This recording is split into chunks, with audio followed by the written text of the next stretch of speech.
महाराष्ट्रामध्ये गेले काही दिवसापासून अतिवृष्टी आणि मुसळधार पाऊस पडतोय. खरं म्हटलं तर यामध्ये मराठवाडा, विदर्भ, गोंदिया, यवतमाळ वगैरे हा परिसर, कोकण पट्टा आणि सातारा, पश्चिम महाराष्ट्र सुद्धा प्रचंड प्रमाणात त्या ठिकाणी पाऊस मुसळधार पडतो आहे. आणि पाण्याची पातळी इतकी वाढली आहे की नदीला महापूर आलेले आहेत. गेल्या मे महिन्यापासून कधी नव्हता एवढा पाऊस पूर्ण महाराष्ट्रामध्ये आहे. खरीपाची पीक पेरणी झाली नाही. अधिवेशनामध्ये आम्ही विषय मांडले होते की सरकारने ताबडतोब याच्या संदर्भात ओला दुष्काळ जाहीर करावा. आम्हाला शासनाकडून, मंत्र्यांकडून असं सांगण्यात आलं की निकषात बसत असेल तरच आम्ही ओला दुष्काळ जाहीर करू. आता सरकार कुठल्या निकषाचा वाट बघते मला कळत नाही.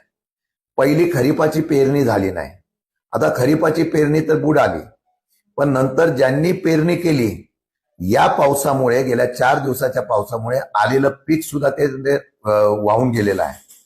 प्रचंड नुकसान झालेलं आहे आणि त्यामुळे शेतकऱ्यांच्या मध्ये पूर्णपणाने नाराजगी आहे, एक अशांतता आहे. आणि माझी विनंती सरकारला आहे, आता कशाची वाट बघताय?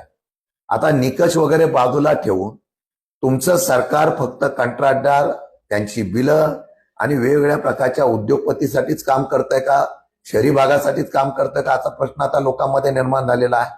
आमचं म्हणणं आहे की पहिला ओला दुष्काळ जाहीर करावा आणि त्यामध्ये सरसकट शेतकऱ्यांना हेक्टरी मदत करावी, 50,000 अशा प्रकारची आमची मागणी आहे. आणि तसं असेल तर 2 दिवसाचं विशेष अधिवेशन या असलेल्या अवकाळी आणि अतिवृष्टी पावसाचं शेतकऱ्यांच्या मदतीसाठी बोलावं आणि सविस्तरपणाने चर्चा करावी आणि सरकारनेच या शेतकऱ्यांना ताबडतोब मदत जाहीर करावी, अशा प्रकारची आमची विनंती आहे. हे जर करत असताना मंत्री, मुख्यमंत्री, सरकार लगेच सांगतं की ताबडतोब पंचनामे करा. अरे झालेल्या पंचनाम्याचा अजून निर्णय झालेला नाही आणि मग आता पंचनामे फक्त करण्याचा आदेश दिल्यानंतर कुठल्या निकषात ते बसवणार आहात? म्हणून आमचं म्हणणं आहे की तात्पुरती तुटपुंजी मदत नको. शेतकरी उद्ध्वस्त झालेला आहे, त्या शेतकऱ्याला उभं करण्यासाठी ताबडतोब विशेष अधिवेशन बोलवावं. नाही तर महाराष्ट्रामध्ये राष्ट्रवादी काँग्रेस पक्ष, शरद पवार हा संपूर्ण महाराष्ट्रामध्ये शेतकऱ्यांसाठी आंदोलन करेल आणि त्यामध्ये शेतकऱ्यांचं रस्त्यावर उतरून जाब विचारू. आणि तसं झालं नाही तर मोठा आम्ही त्या ठिकाणी लॉंग मार्च करू.